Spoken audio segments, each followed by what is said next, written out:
bem-vindos ao Globaliza, seu canal no YouTube. Hoje contando com a presença de Rubens Andrade e Márcio Santiago Câmara. Discutir aí mais uma semana, mais recortes no Brasil e no mundo que chamam a atenção de vocês.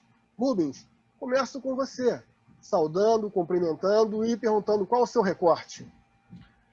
Fábio, o recorte é o coordenado aqui por você, né? Tratar das eleições americanas, eleições aqui no Brasil e, lamentavelmente, o ato que nós vivenciamos, né, e registrado dia 19, dia 20 de novembro, aqui em Porto Alegre, no Brasil. Né? Exato, né? Duas situações muito importantes, uma no cenário internacional, que afeta a todos os países. Eu acho que acompanhar a democracia, o reflexo, a manifestação popular é importante. E também não podemos aqui nos omitir de comentar mais uma tragédia envolvendo um cidadão negro. Né? E aí, se há ou não racismo, as investigações vão apurar. Eu acho que, nesse momento, o que nos resta é tratar a questão com muita intenção. Rubens, ainda com você. Bom, vários estados, Michigan já certificou os delegados, né, os representantes republicanos e democratas não viram nenhuma irregularidade no processo eleitoral. A ideia do presidente Donald Trump de judicializar não está indo muito bem. Qual é a sua leitura dessa eleição norte-americana? Pontos favoráveis, pontos negativos que nos levam a estudar e refletir. Primeiro, Fábio, é aquela coisa da democracia que nós já tratamos aqui, reconhecer a vitória do outro, né? Isso é um padrão, já falamos disso, né? Da tolerância mútua e de você, nas relações que se faz necessário, do reconhecimento. Então, na verdade, é mais um balão de ensaio, que nós já tínhamos visto lá atrás. A sociedade americana, no voto popular, deu uma vitória para o candidato democrata de mais de 6 milhões de votos, tá certo? Não vamos entrar aqui como é que funciona o sistema americano eleitoral, enfim. E no colégio eleitoral também, tá certo? Também, que foi o que aconteceu com ele quando ganhou. Então, na verdade, nada de novo no cenário. Na verdade, é revelador do que foi derrotado lá, né? A mentira, fake news, o racismo, enfim, todo um atraso em que a sociedade resolveu superar e fazer alternância democrática. E assim mesmo, tá certo? Como você falou, a Geórgia, né, porque a eleição lá é organizada pelo secretário de Estado, então nós temos vários estados republicanos que já reconheceram. O diretor da agência de cibersegurança foi demitido pelo presidente atual, não é isso? Porque ele falou que era das eleições mais seguras da história americana. Então, volta aquilo que nós falamos aqui à luz da leitura. É a tentativa de capturar os árbitros do jogo, tá certo? Nós sabemos como é que isso se faz.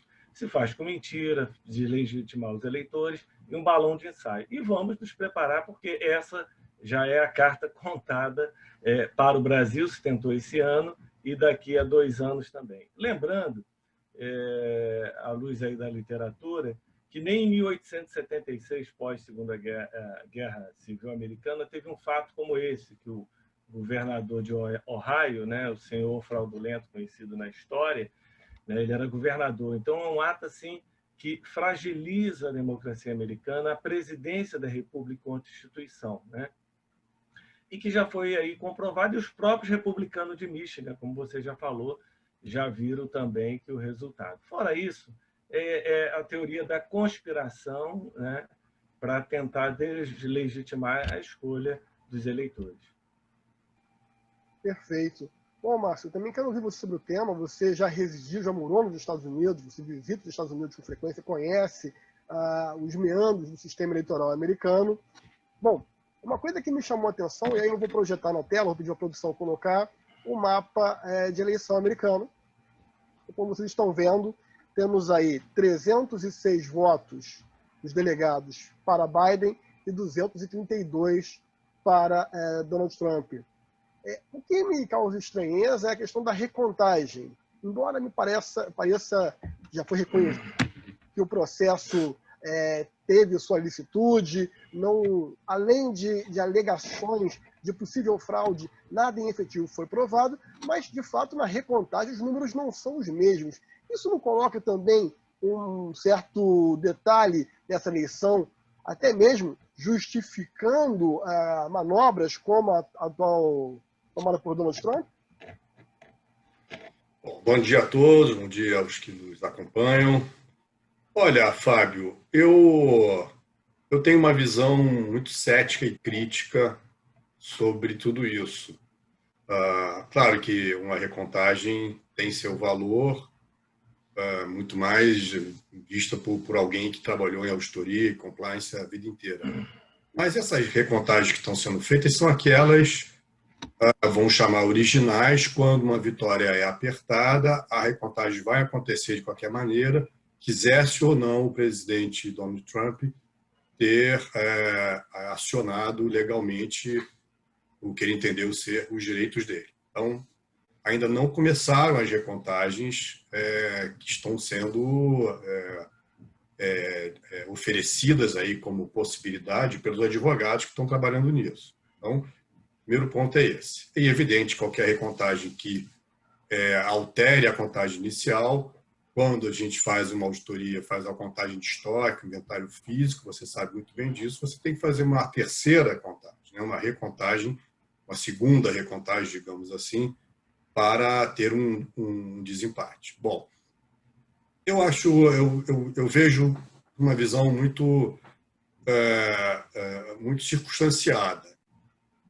Houve realmente uma percepção de alguns, sobretudo os republicanos, de que houve alterações ali abruptas, né, na apuração dos votos, houve uma parada importante durante a noite, em plena contagem, quando voltaram no dia seguinte, diversos votos estavam oferecidos para o candidato John Biden.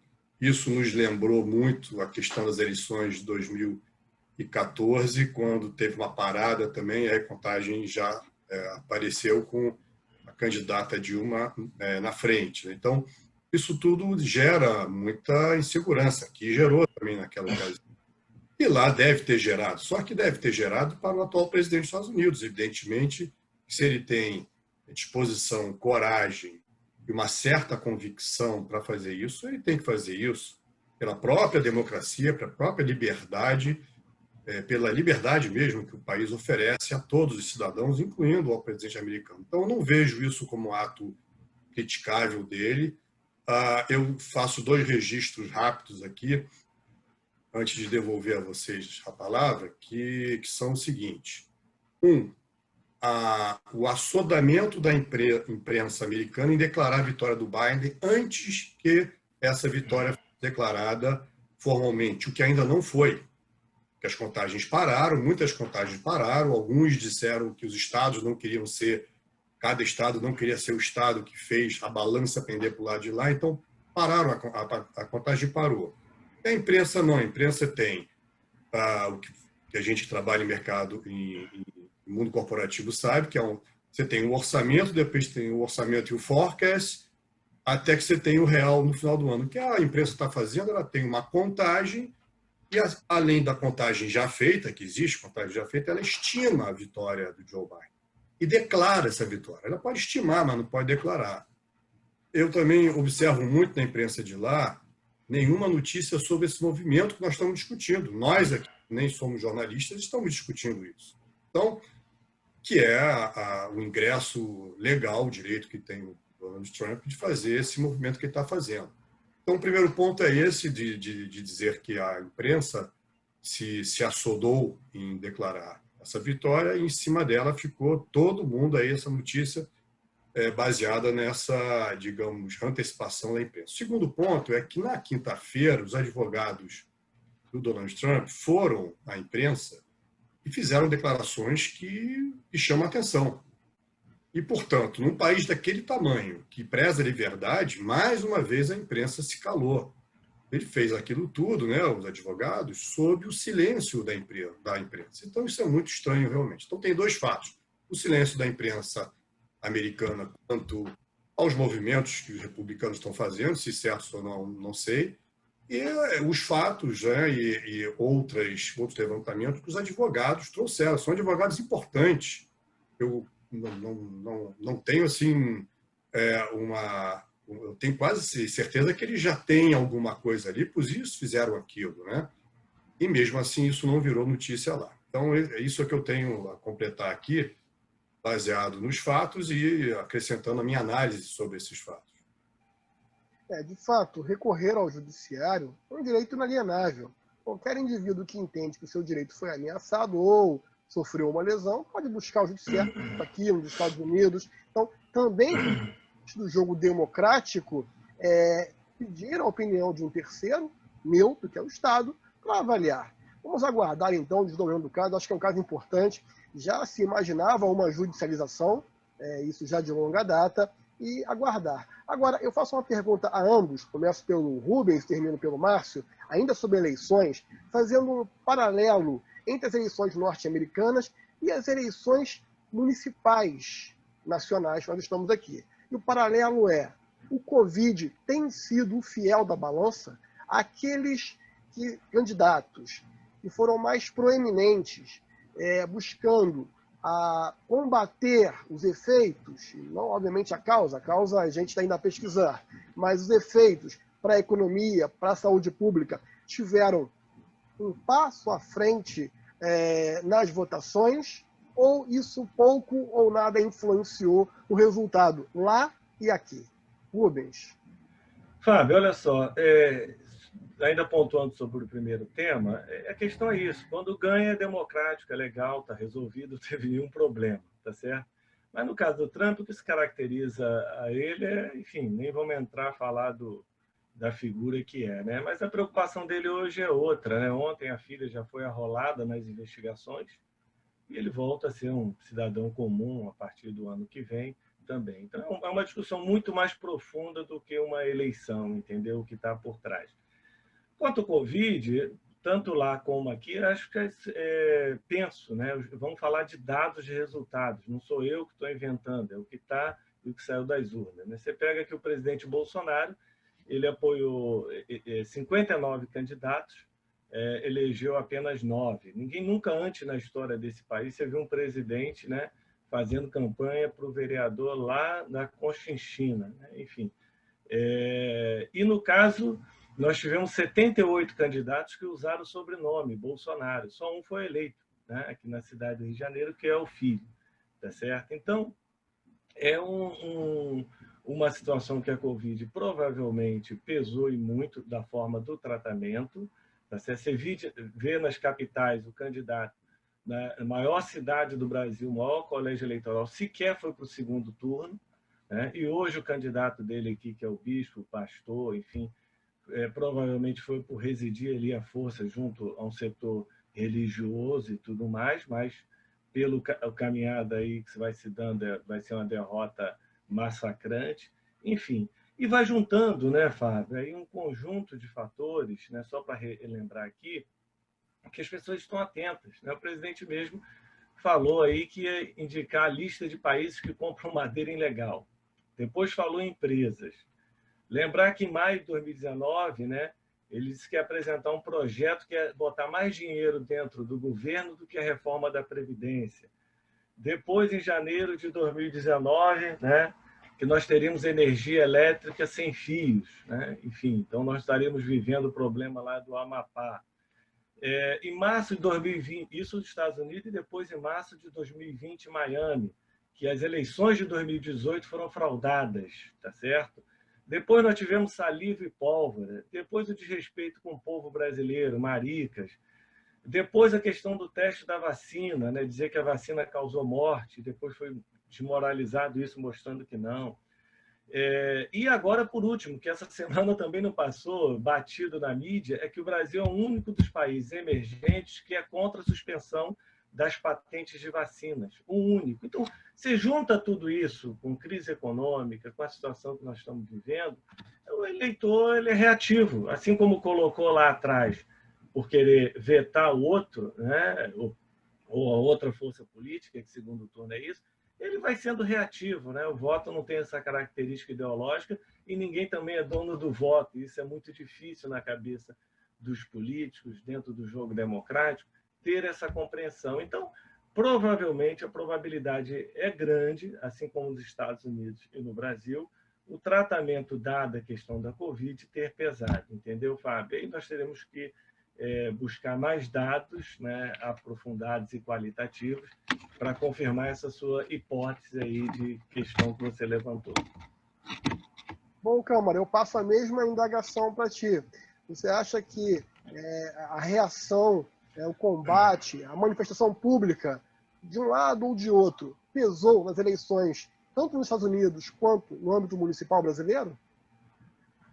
Bom, Fábio, nos Estados Unidos, como eu falei anteriormente, parece que não acabou. Tem um processo de judicialização ali sério, datas que são obrigatórias estão vizinhas, 11 de dezembro é uma delas.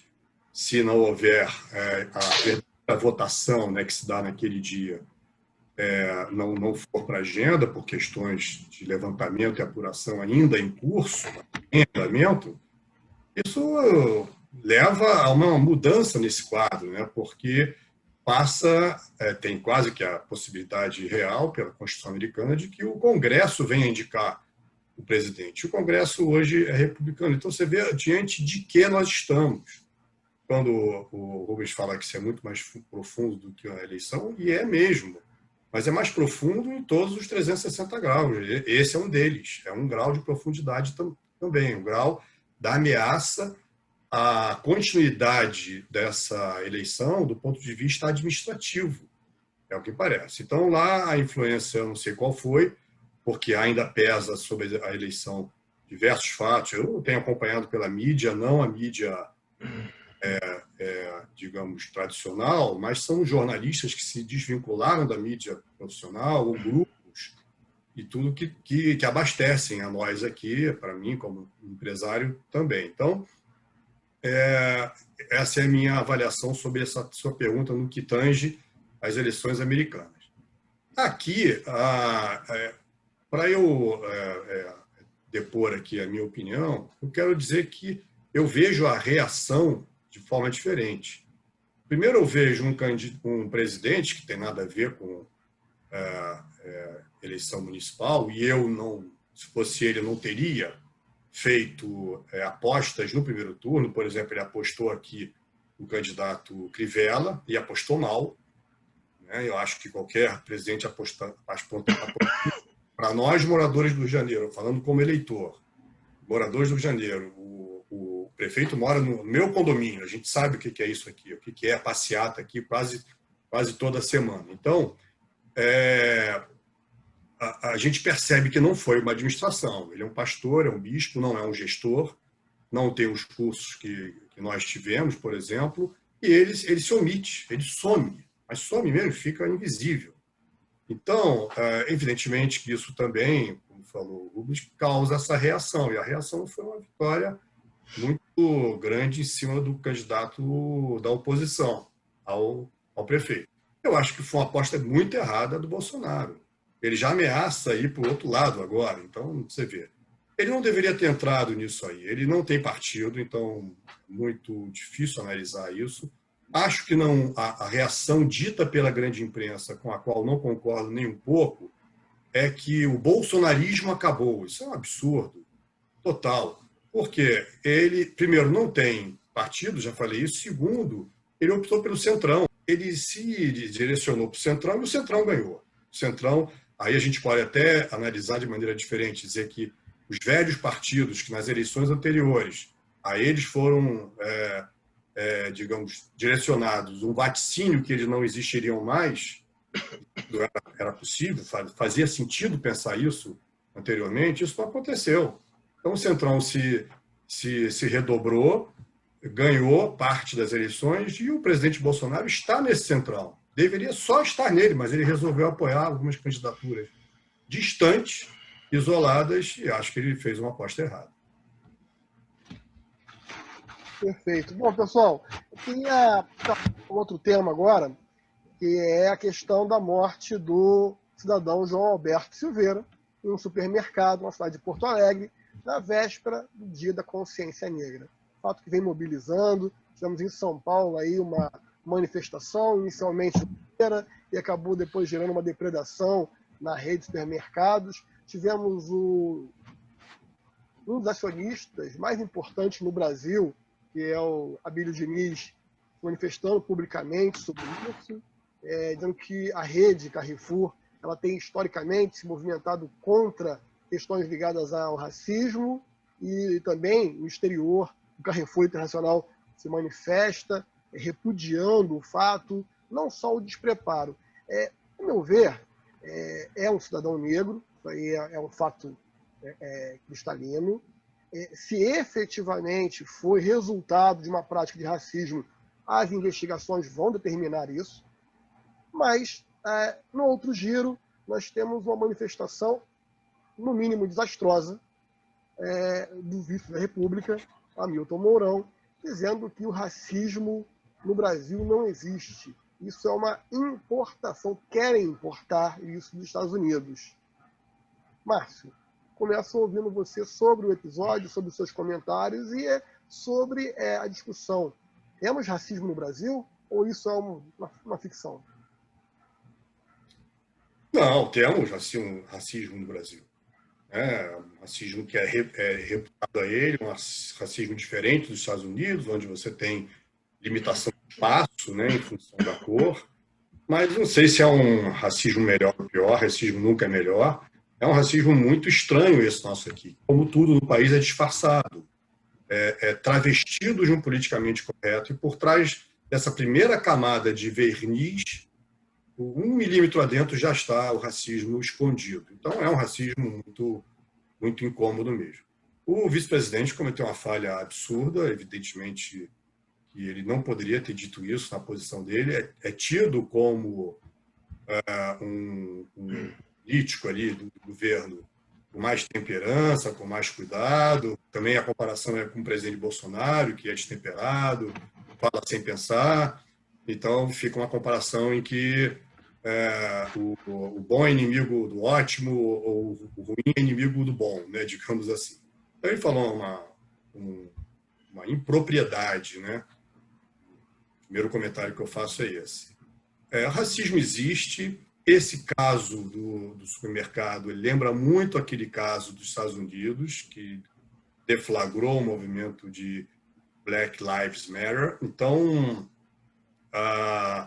lembra muito, ou seja, eu vi aquele vídeo, eu fiquei impressionado porque ele é um vídeo que é de alguém que tem artes marciais.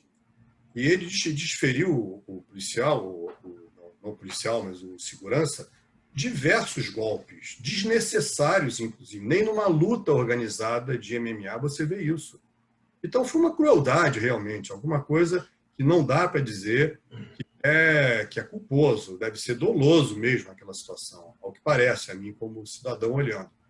Então aquilo foi uma manifestação de racismo, acho que a cor ali teve influência nisso, e a intensidade, desproporcionalidade, que em inglês chama-se de overreaction, daquele, digamos, disfarçado segurança que devia estar lá para prover segurança e proveu violência, aquilo não tem não guarda nenhuma relação com o que estava acontecendo ali. Foi, então, uma exorbitância desse segurança, entre aspas, e claramente acendeu aí a lembrança de que o racismo existe, e existe mesmo.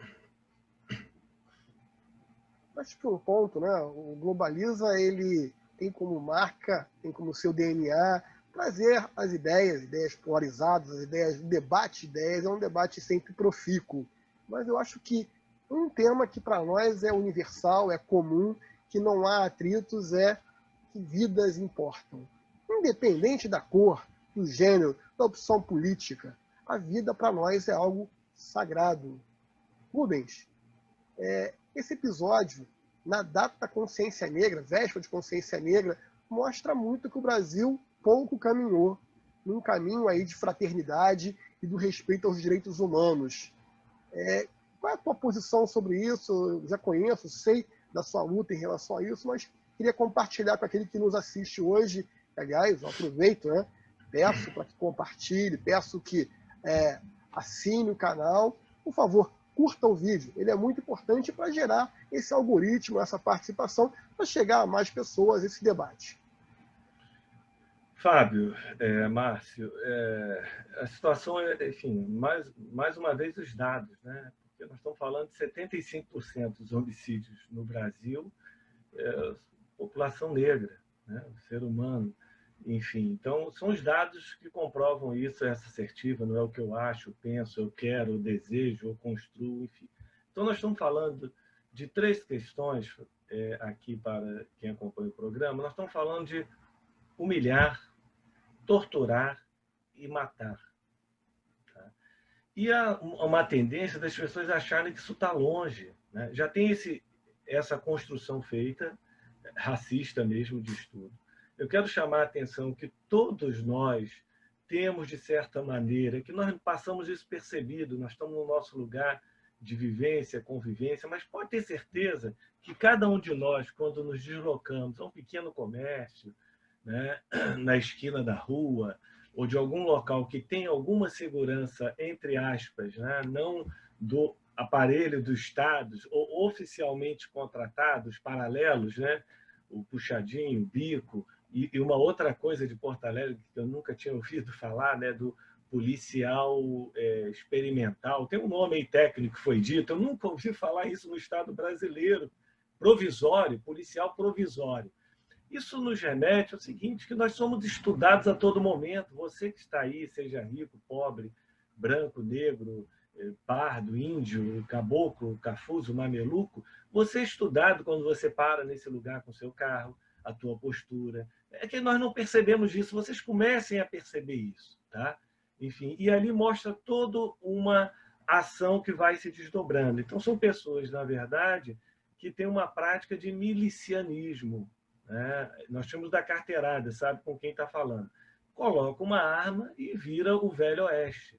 E qualquer coisa que você, enquanto cliente, cidadão, consumidor, seja o nome que queira se dar ali, que você se contrapõe, tem que ter, né, se resguardar, né, porque senão o risco é muito grande.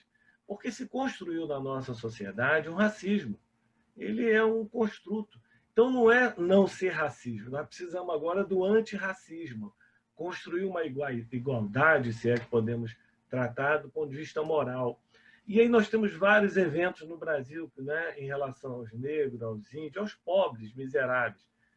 Lembrando 1997, o índio Galdino em Brasília, para as novas gerações, estava dormindo num ponto de ônibus no dia do índio.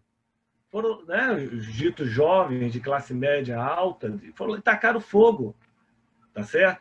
Segundo, perto aí do Márcio, tem acho que um ano, no Extra da Barra da Tijuca, né, a forma da abordagem. E depois nós temos todo um padrão, isso não pode acontecer, vem as notas daqui e dali, mas contrata firmas, se é a questão patrimonial, de segurança e treinamento, que vai saber neutralizar, né, e evitar esses conflitos. A outra questão, Fábio, lembrar aqui, eu estive vendo um trabalho aí que, de 2019, janeiro, até agora, novembro, 49 declarações de autoridades, né, que resultaram em 20 inquéritos policial, ação, procedimento administrativo. Do presidente da República foram 12, de deputados estaduais 12, de chefes de autarquia, secretaria e órgãos 12, de 6, né, dessas declarações de deputados federais, 5 de vereadores e 3 de membros do sistema de justiça. O CONAC apresenta isso, né, que vai nesse sentido de você dizer que não existe racismo, porque só isso já alimenta e continua matando.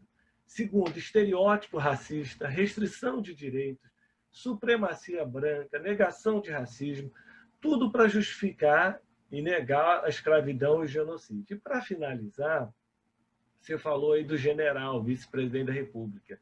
Não é algo novo. Em agosto de 2018, ele ligou os índios e negros a uma certa indolência, a uma certa malandragem, né? Ou seja, as pessoas estudam história, estudam muito mal, porque elas querem falar, enfim, não vê o contraditório e mais do que isso, né, a realidade que nós vivemos. E em outubro de 2018, falando do branqueamento da raça, né, ao elogiar o Neto. Então, as pessoas estão na sua lógica eleitoreira e vai cada vez mais aprofundando isso, achando que isso vai ter um retorno. Só que o mínimo que as pessoas possam se escandalizar, né, diz um não a isso. E, por último, para concluir, começam os falsos debates. É lamentável a delegada falar que não houve caso de racismo, vamos apurar. Ou então, nas manifestações aí que ocorreram também, enfim, isso vai mostrando o vigor da sociedade para repudiar isso, porque é o racismo hoje, amanhã são outros fatores que nós vamos desagregando a nossa sociedade. E hoje, nessa madrugada, o presidente da República também, no seu Twitter, também querendo negar. A negação é um problema muito sério, que aí só chamando Freud, né, e os psicanalistas para tratar dessa situação. Então, eu somo a vocês aqui um repúdio, que não é essa sociedade que eu quero deixar para minha filha, para os filhos dos meus amigos, né? Não é isso que nós queremos. E, para concluir, hoje nós estamos conectados em rede, então nós estamos vendo que é uma prática histórica. Obrigado. Eu agradeço vocês. Eu acho que eu quero, inicialmente, deixar aqui meus sentimentos à família e a todas as famílias que são vítimas dioturnamente dessa prática. É uma prática que tem que ser repelida. Nós, do Globaliza, temos algumas bandeiras aí universais. Eu acho que a vida, a igualdade, o respeito ao próximo, o respeito a todos, independente das suas vertentes doutrinárias, evangélicas, religiosas, sexuais. São opções individuais que nós devemos respeitar. Eu acho que o respeito é a base de uma sociedade sadia. Márcio, quero agradecer a sua participação. Sempre aqui, você e Rubens, né, são expoentes aqui do programa. Queria suas considerações finais sobre os temas. Eleja aquele que você queira ou faça um pupurri, mas eu queria ouvir as suas considerações finais. Tá certo. Bom, eu quero louvar aí a chegada de 2021, digamos assim, que está próximo, e também reconhecer que 2020 que foi um ano difícil, muito difícil mesmo, mas ele nos forçou a uma aceleração de melhor compreensão, pelo menos para grupo como os nossos que aqui, por exemplo, só para dar um exemplo mais à mão, e outros que eu tenho participado, e amigos e famílias, eu vejo que tem um crescimento aí mais rápido do que o normal na compreensão e na solidariedade entre os próprios ali mesmo em família, eu percebo a solidariedade aumentou dentro da mesma família. Então, projetando isso para outras células, eu posso imaginar que isso está acontecendo de maneira global. Então, eu queria, talvez, entre aspas, celebrar isso. A gente sabe que todo conflito acelera a solução, né? E o ano 2020 foi conflituoso, né? Rogar para que as urnas, né, das nossas eleições aí no próximo dia 28, não é isso? Siga o caminho adequado para o país, que o país fique mais também agrupado, menos dividido. Isso era uma situação muito comum nos Estados Unidos. Aqui não era isso. Esse negócio de nós e eles, isso vem lá de trás, aqui pouco tempo atrás. Quem foi muito dividido, mas viveu bem com essa divisão foi os Estados Unidos, e agora não está conseguindo viver. E nós nunca tivemos uma divisão tão clara quanto agora e não sabemos viver isso em momento nenhum. Então, isso é uma importação que se fez bem aos Estados Unidos, parece que não faz mais agora, para nós não faz bem em momento nenhum. Então, rogo para que a gente tenha, aí nesse encaminhamento de final de 2020, já uma preparação para um 2021 melhor. Não estou antecipando aí os nossos próximos debates, mas é o meu sentimento que eu estou botando aqui agora para vocês, sem construir nada diferente disso para poder compartilhar aqui com vocês. De fato, né? A sociedade, quando passa por dificuldades como guerras, pandemias, acidentes naturais, acaba lá se humanizando, buscando ser mais solidária. Isso é uma tendência natural a você valorizar o outro, sabendo que a sua vida realmente ela é muito curta e muito frágil. Rubens, e as suas contribuições finais, as suas considerações finais, eu queria receber agora. Agradecer aí mais uma vez o convite, poder participar, dar uma contribuição, a reflexão sobre os temas que são fundamentais, que nós não adiantamos colocar embaixo do tapete, porque isso é uma história da sociedade brasileira e temos que aprender a conviver, debater pontos de vistas diferentes, né? Sem um querer impor ao outro, né, a sua lógica de conversão. Essa é a primeira coisa. Então, é muito importante todo esse processo, né? A gente está discutindo à luz da realidade, dos dados e dos fatos, tá certo? Então, parabenizá-lo aí por manter esse canal, falar para as pessoas curtirem, se inscrever no canal e vamos em frente, né? Já que vocês estão tocando nisso, recomendo aí um belo documentário sobre a vida de um dos maiores brasileiros, né, Oscar Niemeyer, né, no mundo, que o título é A Vida é um Sopro, né? Ele já com quase 90 anos falando isso, né? A vida é um sopro. Então é bem maior que nós temos e temos que lutar por ela. Bom, eu acho que, seguindo um pouco as palavras do Márcio e do Rubens, num ano tão difícil como esse, eu acho que somente a expectativa, a construção de um 2021 melhor é que deve nos movimentar, deve ser o nosso foco doravante. Quero agradecer a você que acompanhou o Globaliza, que vem acompanhando, que está se inscrevendo, que está compartilhando, que está comentando os temas aqui tratados. São sempre muito bem-vindas as suas críticas, todas elas consideradas sempre um aspecto positivo, sempre buscando o crescimento do canal. A todos vocês, uma boa semana.